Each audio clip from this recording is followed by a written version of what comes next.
how do we perceive through emptiness?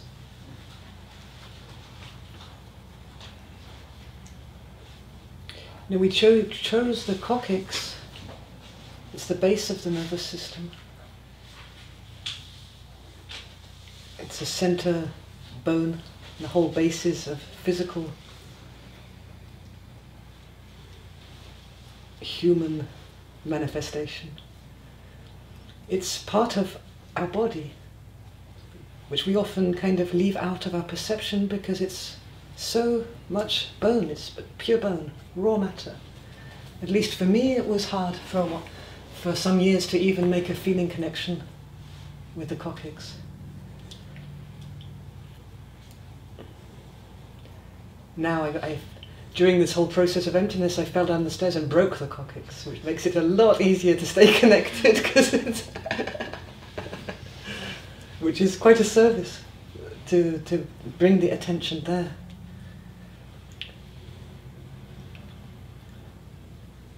In many, many ways, we deny that we're physically here also, that we are bone and body.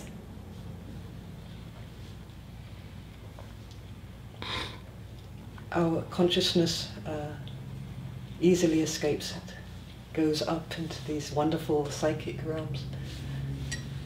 Our awareness, even pure unconditional awareness, can allow almost anything except the absence of itself.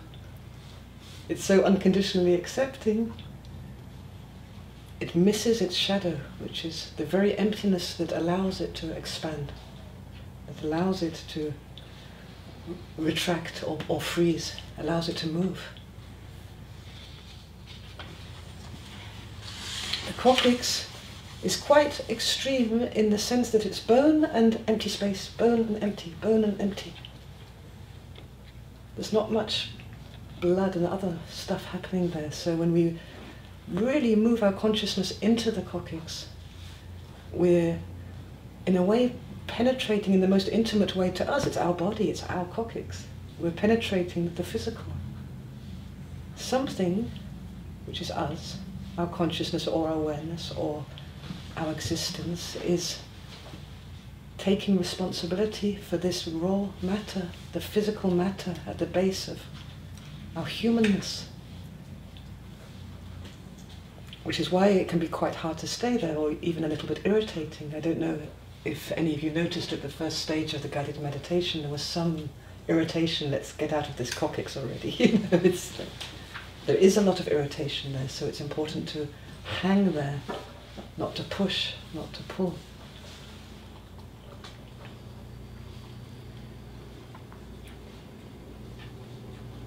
We've said already that consciousness itself is very much connected with time and timelessness and eternity.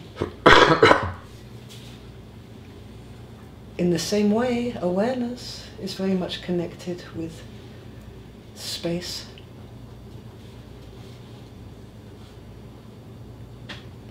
and infinity.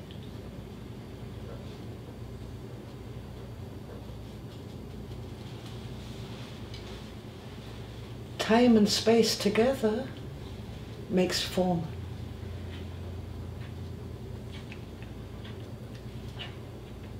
If we just take the simplest physical, factual level, we have a lifetime. We have a time period in which we're physically alive in this body. We have a certain amount of space which we take.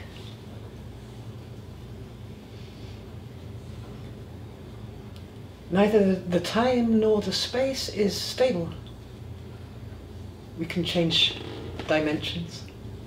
We begin as babies. We grow. The space is changing. Later on we begin to shrink.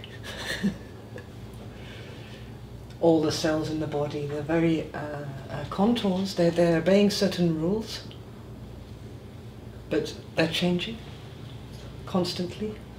Even that the space is changing, the time is changing.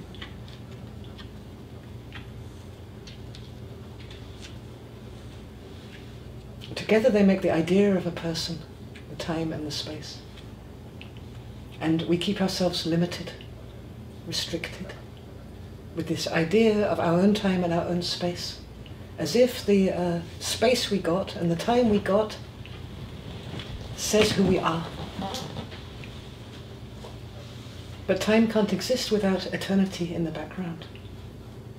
At the same time, we are eternal. Space can't exist without infinity in the background. Physically, it can be hard to sense, but if you think energetically, you can see certain people who won't take space. They pull themselves in. Or they don't even take the space of their own body. They stand next to their own body like this, you know. And then when they have an experience of happiness or joy, suddenly they're allowed to take space. The infinite comes forward, maybe for a while, then they retreat again to what they believe is the space that they can take. All of this is moving within the space of infinity. So perception through emptiness involves a basic principle that all that can be seen and all that can be felt or experienced is not who you are. It's seen by you. It's felt by you. You are so much more than it.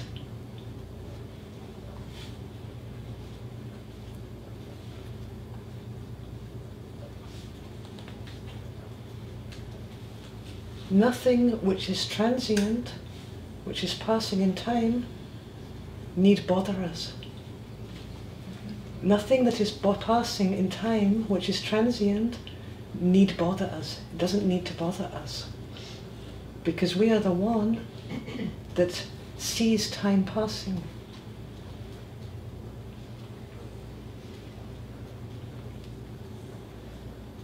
Nothing that is limited in space, that has a form like a cube, need disturb us. Because we are the one that can see it, that can feel it. We can pass through.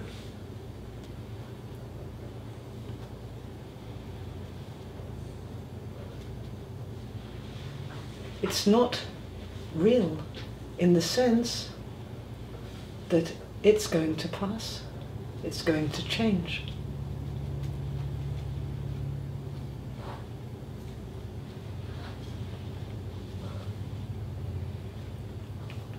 We might recognize this from the layer of experience. If we have a very blissful experience and we hold on to it, we try and clutch it, it tends to stop.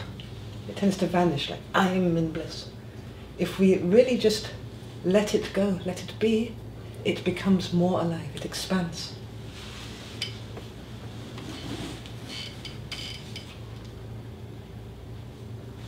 So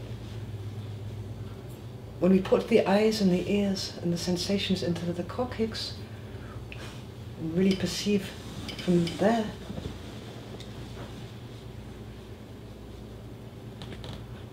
there is quite a quickening, because nothing keeps us stuck.